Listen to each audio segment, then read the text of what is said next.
Oh, probably about half of us in the pool picked them to lose in their first game of the tournament.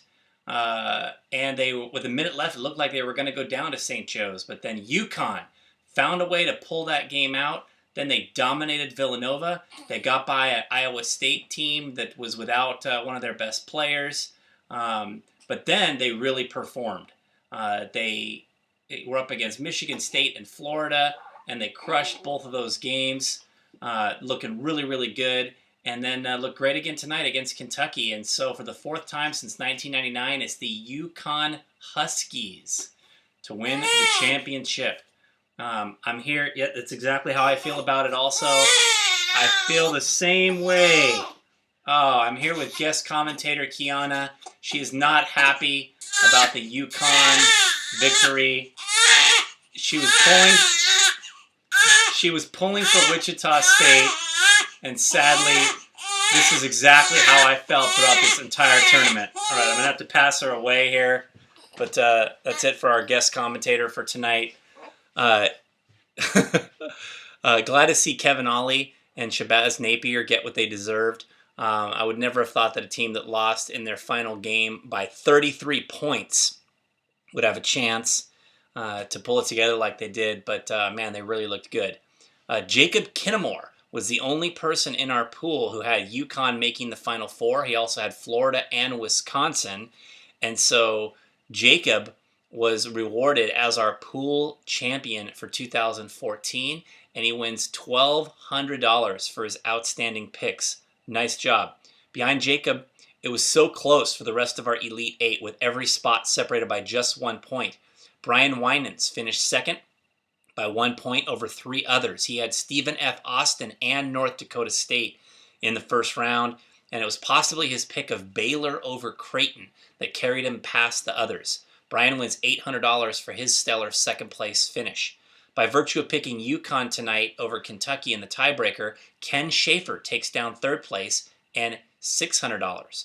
Brad Britton edges Dane Espegard based on his pick of a lower-scoring game for fourth place and $400. Dane gets $320 for finishing fifth. John Wasserman picks up a much-needed $240 for his sixth-place finish. Chad Vordenberge gets $120 for seventh, and Nik Leindecker rounds out our Elite Eight and gets $80 for his eighth place showing. And all those last few finishers were separated by just 1 point, so every game, every pick matters.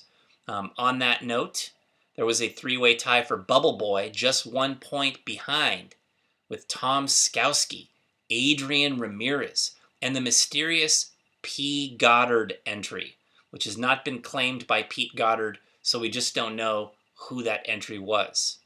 Nice showings were also made by Ty Wilda, Eric Allred, former champion Scott Dennis, Ryan Barks, Jake Cutler, Clint Buckaloo, Mike Dowd, Chris Niku, and Rafal Rudzinski, who I believe attended the Final Four. Also Matt Washington and Joe Duca with some good showings.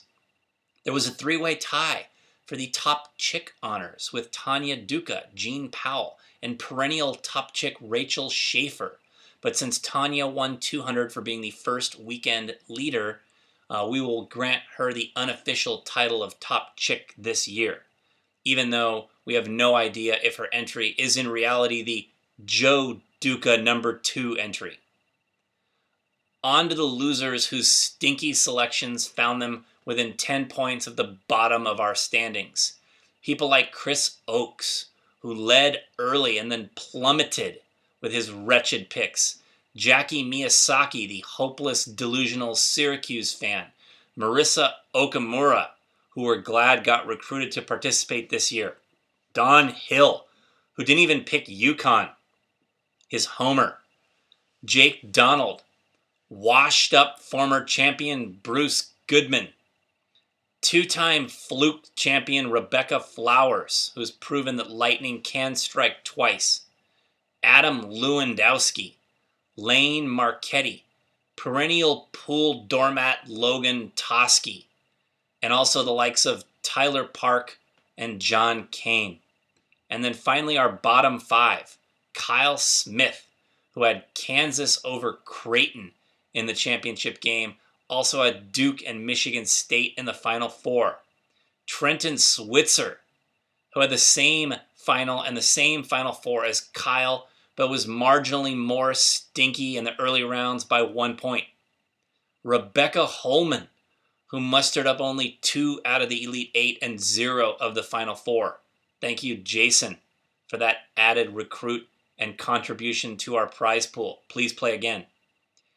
Jeff Nostradamus Nixon, second to last, who had UCLA and Oklahoma State in the Final Four, along with taking Wichita State, which I still think was a good pick. And this year's last place finisher, Michael Mullins, who had Kansas over Duke in the championship game and also had Virginia and San Diego State in the Final Four. Michael, you're fined $40 for lame picks. We'll look forward to your $80 contribution to the pool next year.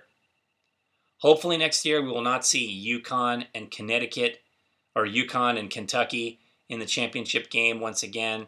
I'm waiting for Cinderella schools like Wichita State or Pimpleton State, San Diego State to make the Final Four one time. That would be positive. It was a great tournament. We had a record number of entries this year, and I hope you guys all enjoyed it. So until next year, everyone, I'm out.